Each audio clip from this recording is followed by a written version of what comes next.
Then Samuel took a flask of oil and poured it on Saul's head, and kissed him, saying, Has not the Lord anointed you leader over his inheritance? When you leave me today, you will meet 2 men near Rachel's tomb, at Zilzah, on the border of Benjamin. They will say to you, The donkeys you set out to look for have been found, and now your father has stopped thinking about them, and is worried about you. He is asking, What shall I do about my son? Then you will go from there until you reach the great tree of Tabor. 3 men going up to God at Bethel will meet you there. One will be killing 3 young goats, another 3 loaves of bread, and another a skin of wine. They will greet you and offer you 2 loaves of bread, which you will accept from them. After that you will go to Gibeah of God, where there is a Philistine outpost. As you approach the town, you will meet a procession of prophets coming out of the high place with lyres, tambourines, flutes, and harps being played before them. They will be prophesying. The Spirit of the Lord will come upon you in power, and you will prophesy with them, and you will be changed into a different person. Once these signs are fulfilled, do whatever your hand finds to do, for God is with you. Go down ahead of me to Gilgal. I will surely come down to you to sacrifice burnt offerings and fellowship offerings. But first you must wait 7 days until I come to you and tell you what you ought to do. As Saul turned to leave Samuel, God changed Saul's heart, and all these signs were fulfilled that day. When they arrived at Gibeah, a procession of prophets met him. The Spirit of God came upon him in power, and he joined in their prophesying. When all those who had formerly known him saw him prophesying with the prophets, they asked each other, What is this?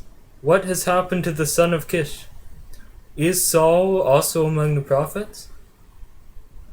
The man who lived there answered, And who is their father? So it began a saying, Is Saul among the prophets? After Saul stopped prophesying, he went to the high place. Now Saul's uncle asked him and his servant, Where have you been? Looking for donkeys. But when they were not found, we went to see Samuel. He said. Saul's uncle said, Tell me what Samuel said to you. Saul replied, He assured us that the donkeys had been found. Saul replied, but he did not tell his uncle what Samuel had said about the kingship. Samuel summoned the people of Israel to the Lord at Mizpah, and said to them,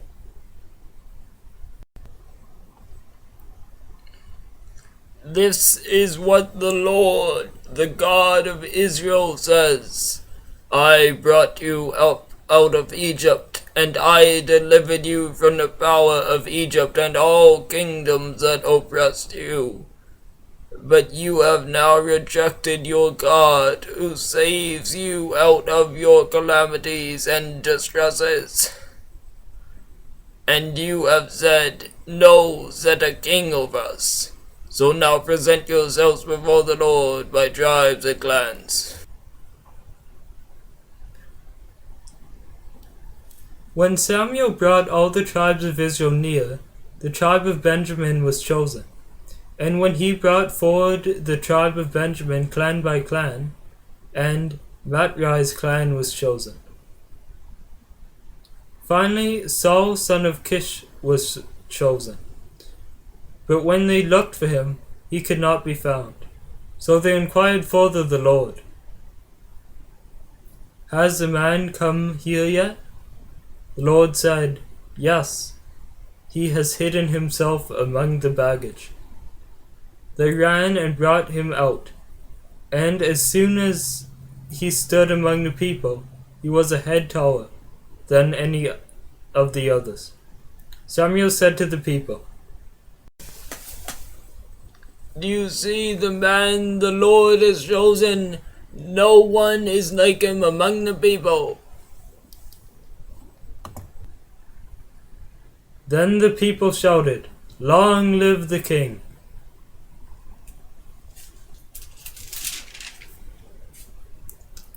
Samuel explained to the people the regulations of the kingship. He wrote them down on a scroll and deposited it before the Lord. Then Samuel dismissed the people, each to his own house. Saul also went to his house in Gibeah, occupied by valiant men whose hearts God had touched. But some troublemakers said, "How can this fellow save us?" They despised him and brought him no gifts. But Saul kept silent. Nahash the Amorite went up and besieged Jabesh Gilead. And all the men of Nabish said to him, "Make a treaty with us, and we will be subject to you." But Nahash the Amorite replied, "I will make a treaty with you only on a condition that I gorge out the right eye of every one of you, and so bring disgrace on all Israel." The elders of Jabesh said to him, "Give us 7 days, so we can send messengers throughout Israel. If no one comes to rescue us, we will surrender to you." When the messengers came to Gibeah of Saul and reported these terms to the people, they all wept aloud.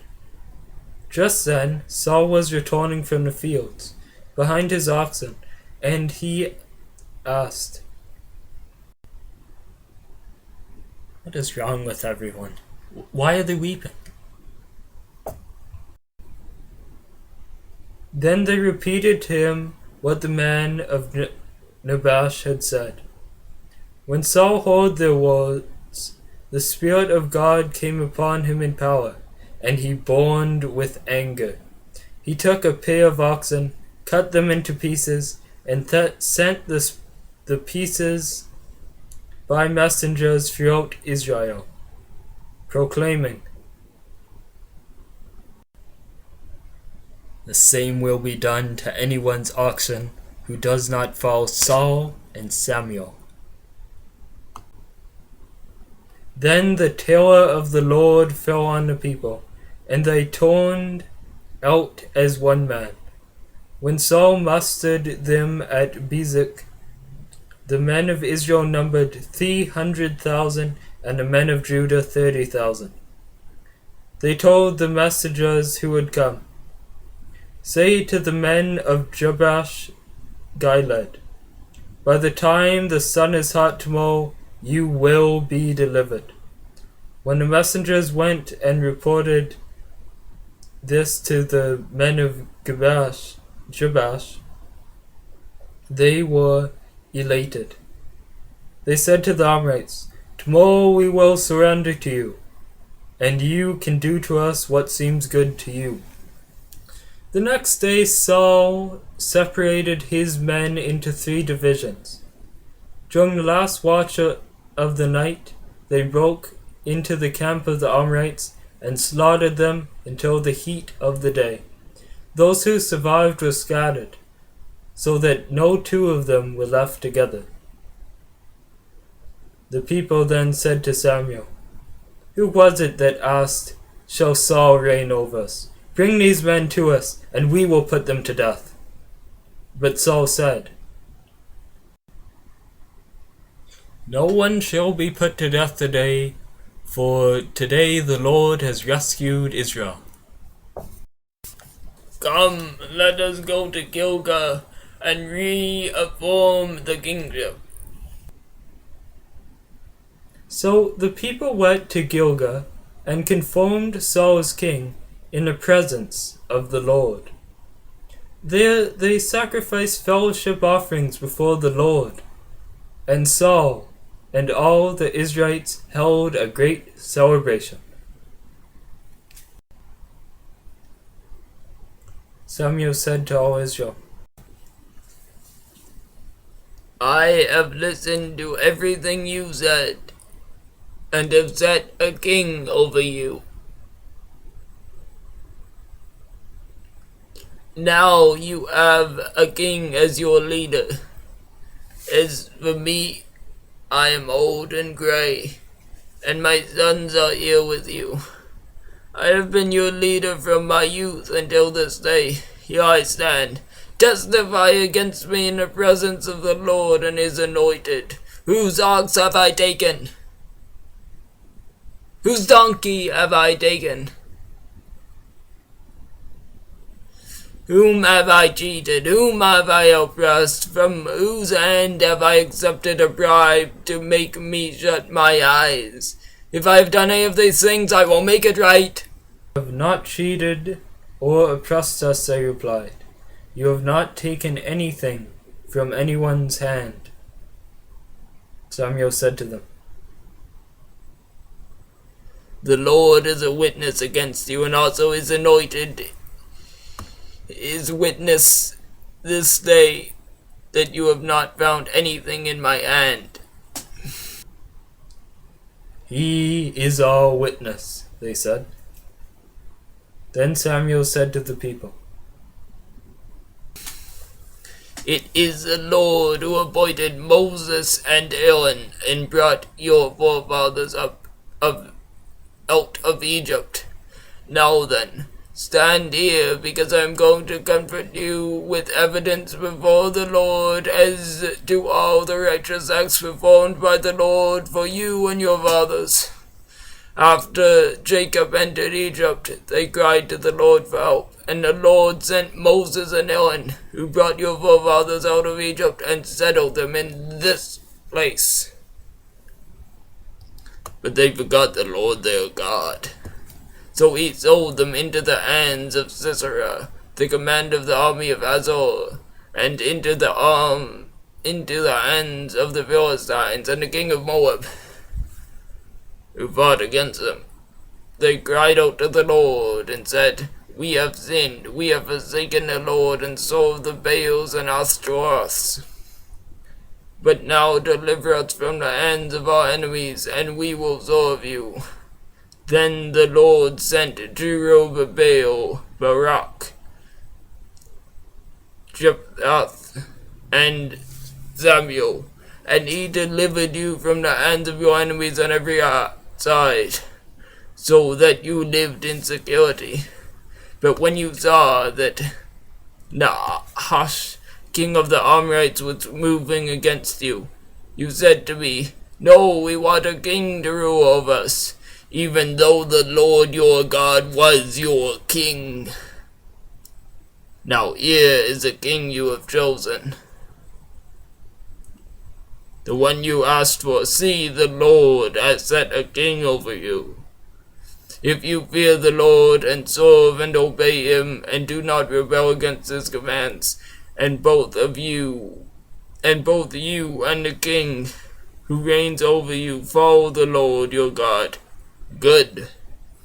But if you do not obey the Lord, and if you rebel against his commands, his hand will be against you, as it was against your fathers.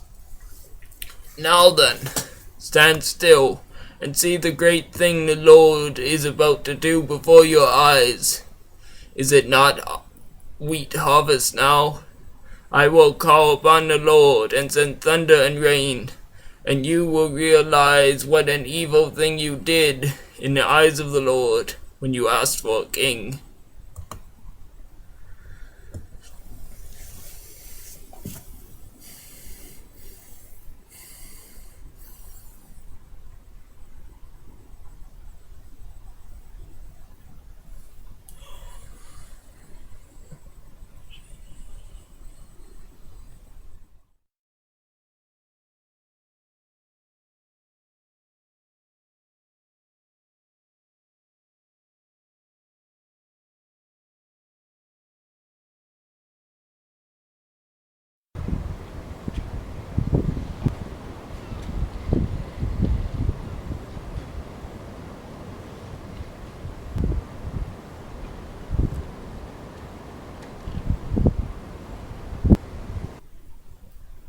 The people all said to Samuel, "Pray to the Lord your God for your servants, so that we will not die. For we have added to all our other sins the evil of asking for a king." Samuel replied,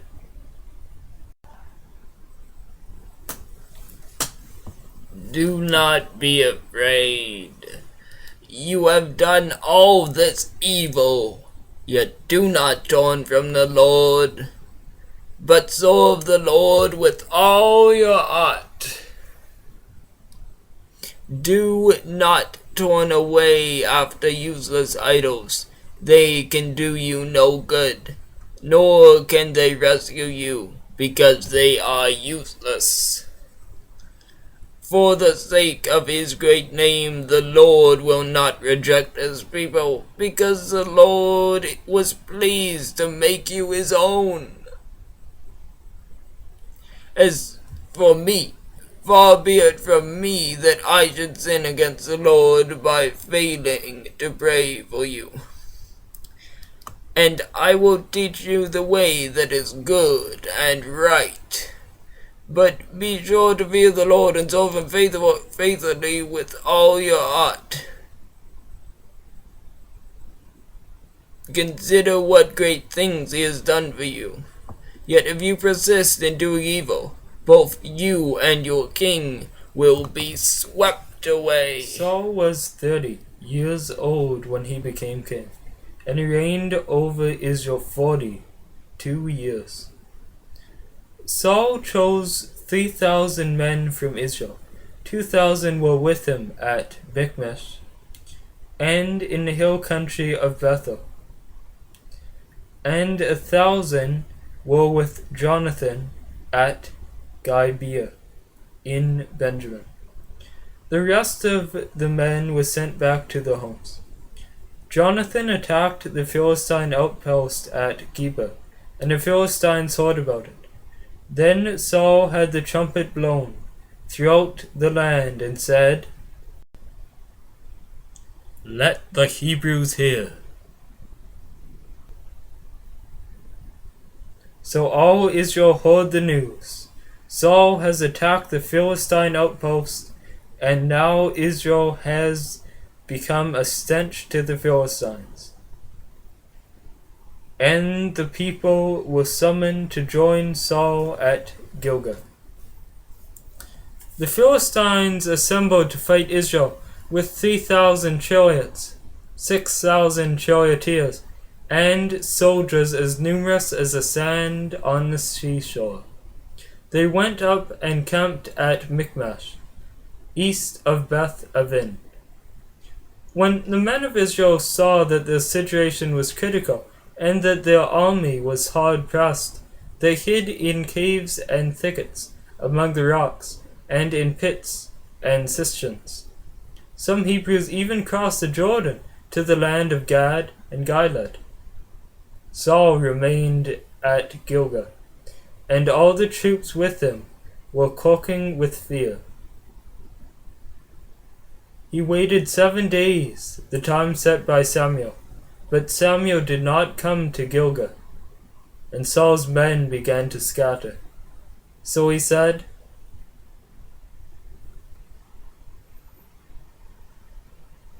"Bring me the burnt offering and fellowship offerings." Just as he finished making the offering, Samuel arrived, and Saul went out to greet him.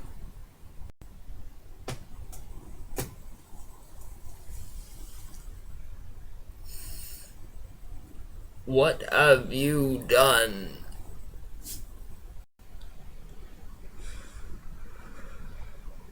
When I saw that the men were scattering, and that you did not come at the set time, and that the Philistines were assembling at Michmash, I thought, now the Philistines will come down against me at Gilgal, and I have not sought the Lord's favor. So I felt compelled to offer the burnt offering.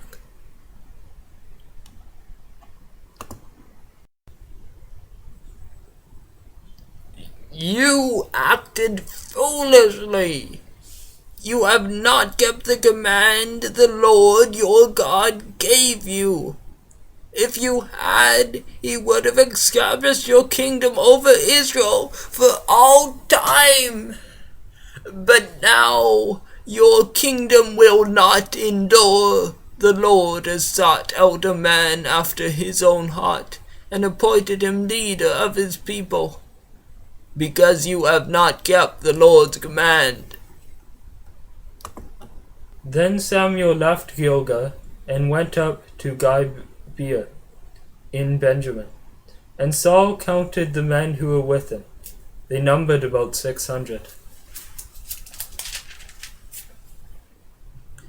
Saul and his son Jonathan and the men with them were staying in Gibeah in Benjamin, while the Philistines camped at Michmash. Raiding parties went out of the Philistine camp in 3 detachments, one toward Uppor in the vicinity of Shua, another toward Beth Horon, and the third toward the borderland overlooking the valley of Zeboim, facing the desert. Not a blacksmith could be found in the whole land of Israel, because the Philistines had said, "Otherwise the Hebrews will make swords or spears." So all Israel went down to the Philistines to have their plowshares, mattocks, axes, and sickles sharpened. The price was 2/3 of a shekel for sharpening plowshares and mattocks, and 1/3 of a shekel for sharpening forks and axes, and for repointing gourds. So on the day of the battle, not a soldier with Saul and Jonathan had a sword or spear in his hand. Only Saul and his son Jonathan had them. Now a detachment of Philistines had gone out to pass at Michmash. One day Jonathan, son of Saul, said to the young man bearing his armor,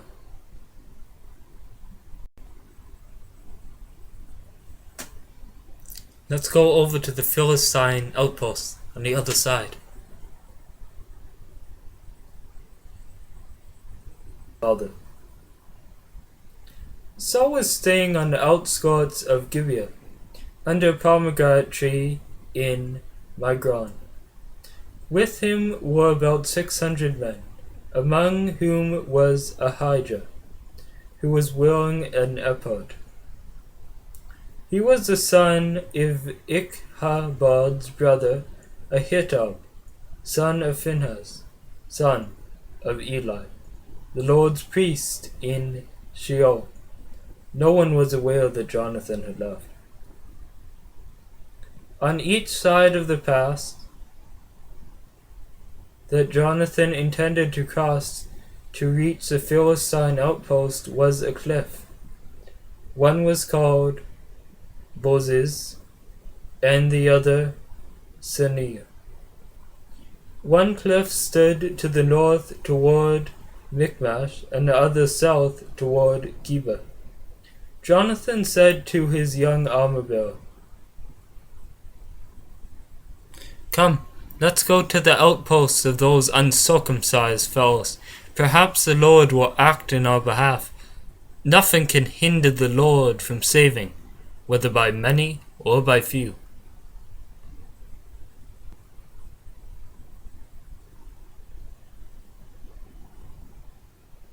"Do all that you have in mind," his armor-bearer said. "Go ahead. I am with you heart and soul." Jonathan said,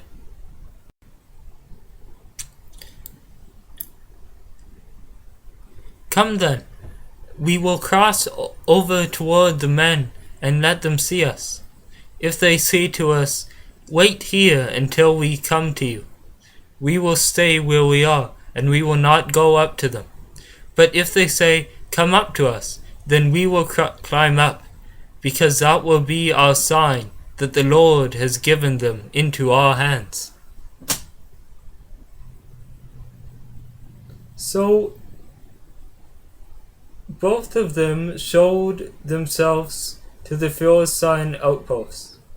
"Look," said the Philistines, "the Hebrews are crawling out of the holes they are hiding in."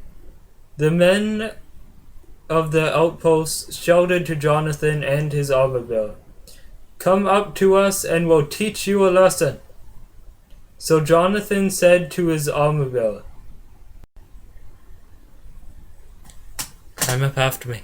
The Lord has given them into the hands of Israel."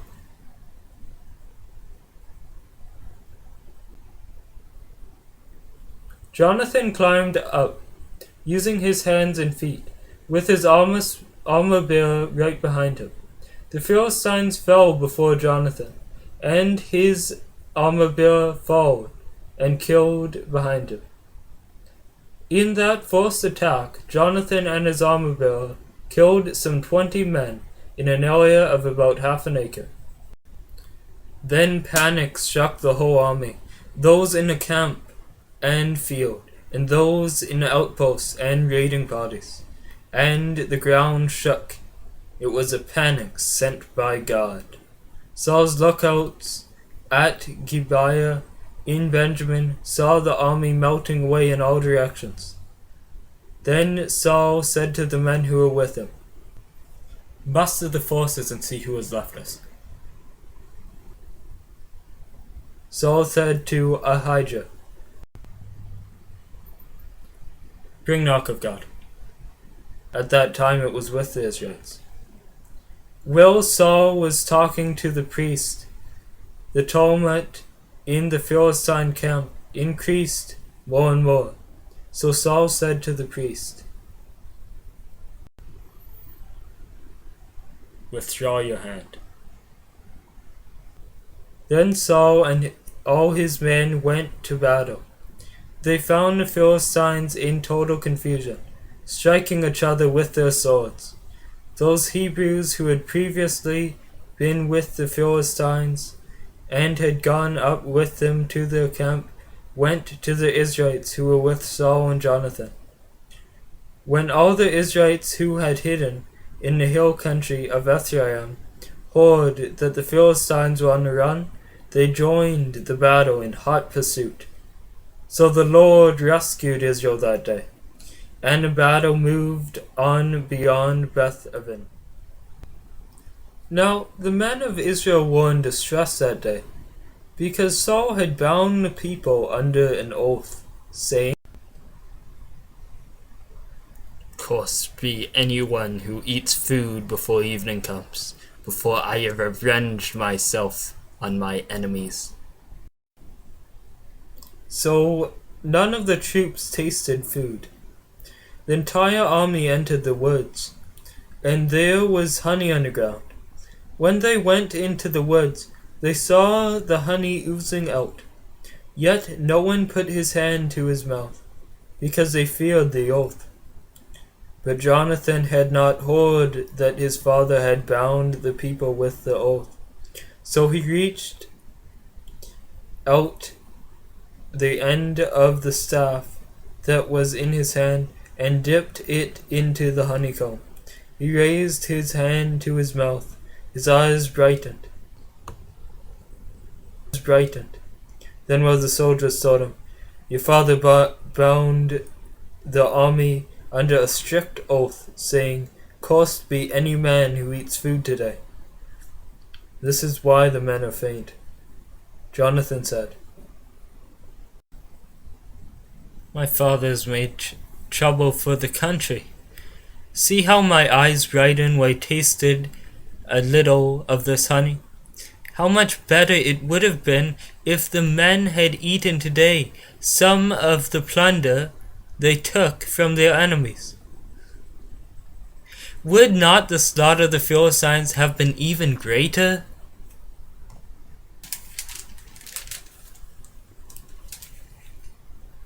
That day, after the Israelites had struck down the Philistines from Michmash to Aijalon, they were exhausted. They pounced on the plunder and, taking the sheep, cattle, and calves, they butchered them to the ground and ate them, together with the blood. Then someone said to Saul, "Look, the men are sinning against the Lord by eating meat with blood in it." "You have broken faith. Roll a stone over here at once. Each of you bring me your cattle and sheep, and slaughter them here and eat them. Do not sin against the Lord by eating meat with blood still in it." Saul built an altar to the Lord. It was the first time he had done this. Saul said,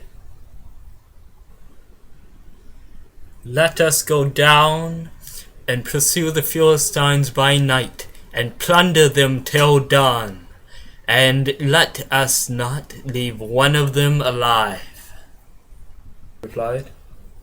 But the priest said, "Let us inquire God here." So Saul asked God.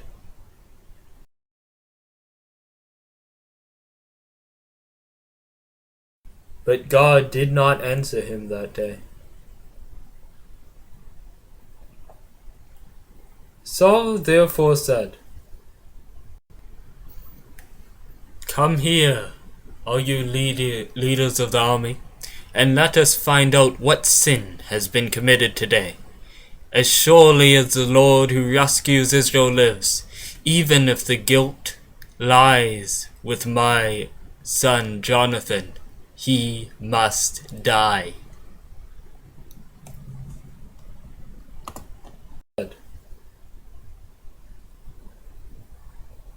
But not one of the men said a word. Saul then said to the Israelites, "You stand over there, and me and my son Jonathan will stand over here." "Do what seems best to you," the men replied. Then Saul prayed to the Lord, the God of Israel.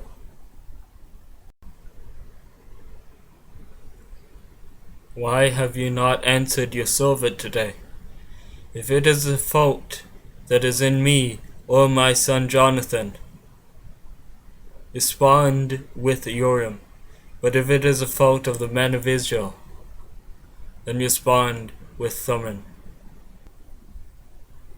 And Jonathan and Saul were taken by lot, and the men were cleared. Saul said,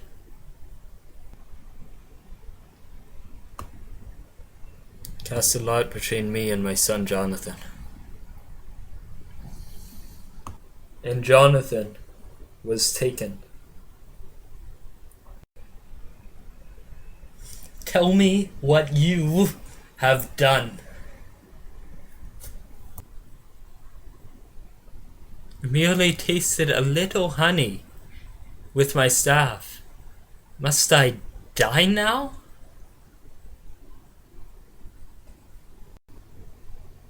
"May God deal with me, be it so severely, if you should not die, Jonathan."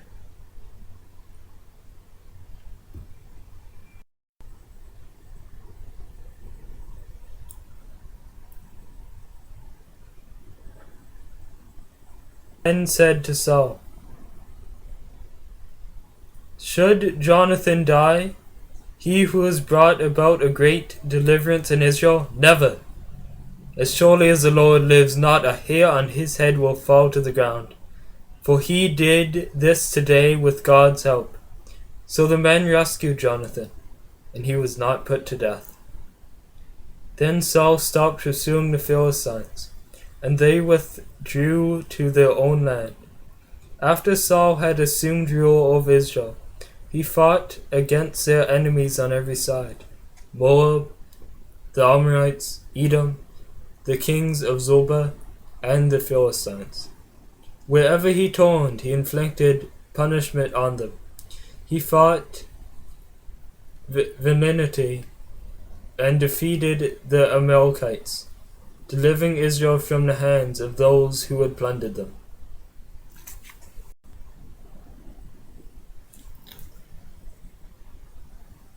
Saul's sons were Jonathan, Ishvi, and Melchi-Shua.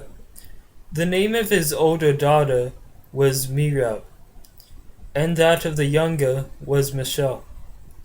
His wife's name was Ahinoam, daughter of Ahimaaz.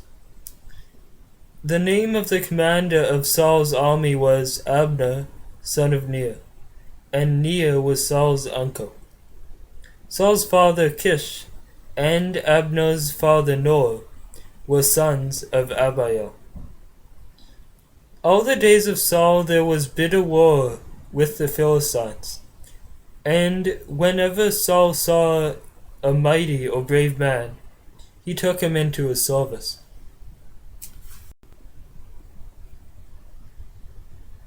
Samuel said to Saul,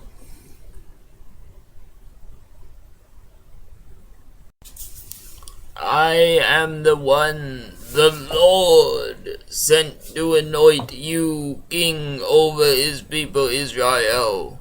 So listen to the message from the Lord. This is what the Lord Almighty says. I will punish the Amalekites for what they did to Israel when they waylaid them as they came up from Egypt. Now go, attack the Amalekites, and totally destroy everything that belongs to them. Do not spare them. Put to death men and women, children and infants, cattle and sheep, camels and donkeys. Saul summoned the men and mustered them at Telaim, 200,000 foot soldiers and 10,000 men from Judah. Saul went to the city of Amalek and set an ambush in a ravine. Then he said to the Kenites, Go away, leave the Amalekites, so that I do not destroy you along with them. For you showed kindness to all Israel when you came out of Egypt.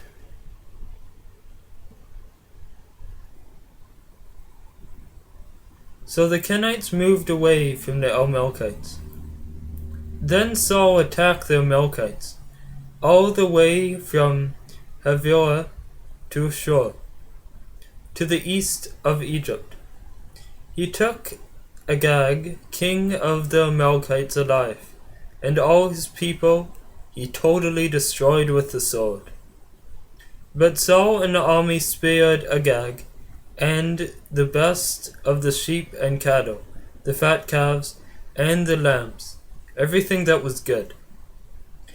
These they were unwilling to destroy completely, but everything that was despised and weak they totally destroyed.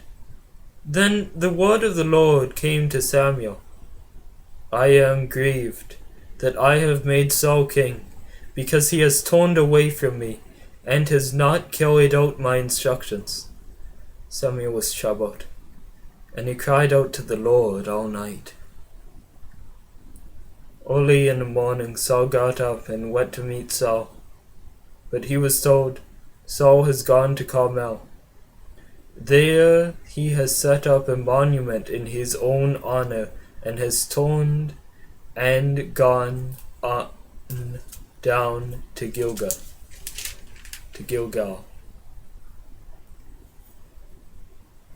When Samuel reached him, Saul said, The Lord bless you. I've carried out the Lord's instructions.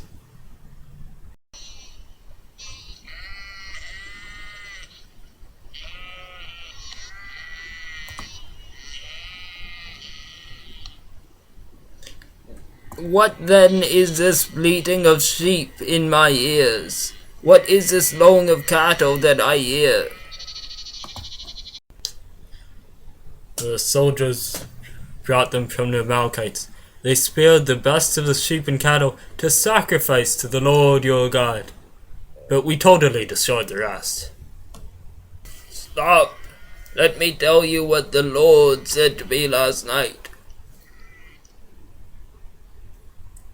Tell me.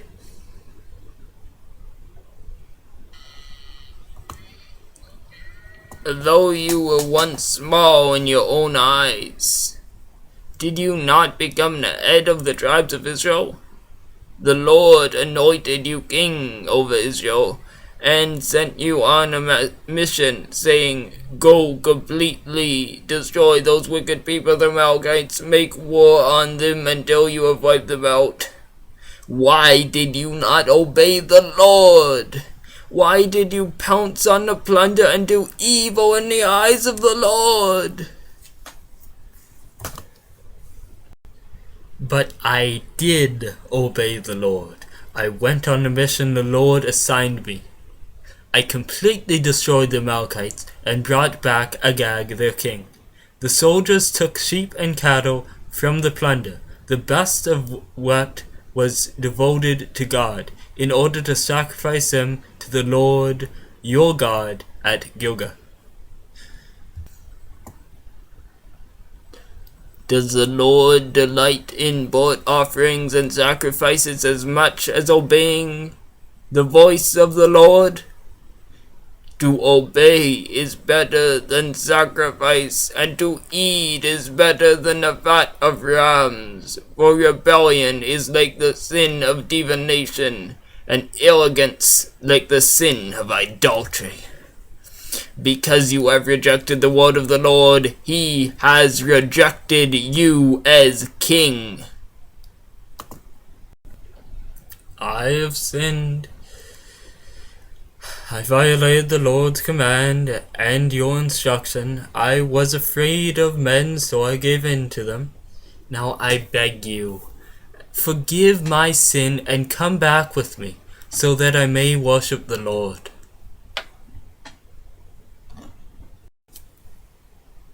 I will not go back with you.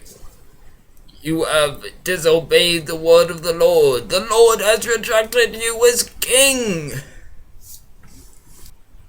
of Israel. As Samuel turned to leave, Saul caught hold of the hem of his robe, and it tore. Samuel said to him,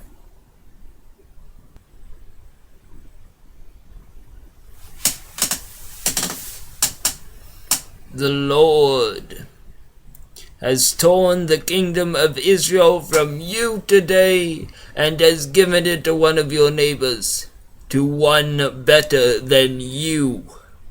He who is the glory of Israel does not lie or change his mind, for he is not a man that he should change his mind. I have sinned, but please honor me before the elders of my people and before Israel. Come back with me, so that I may worship the Lord your God. So Samuel went back with Saul, and Saul worshipped the Lord. Then Samuel said, Bring me Agag, king of the Amalekites. Agag came to him confidently, thinking, surely the bitterness of death is past. But Samuel said,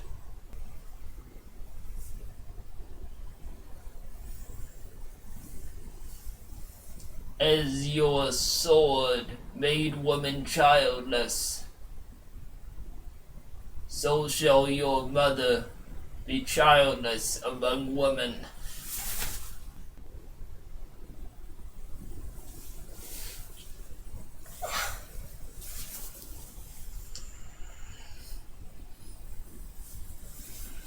Gilgal. Then Samuel left for Ramah, but Saul went up to his home in Gibeah of Saul, until the day Samuel died. He did not go to see Saul again, though Samuel mourned for him. The Lord was grieved that he had made Saul king over Israel.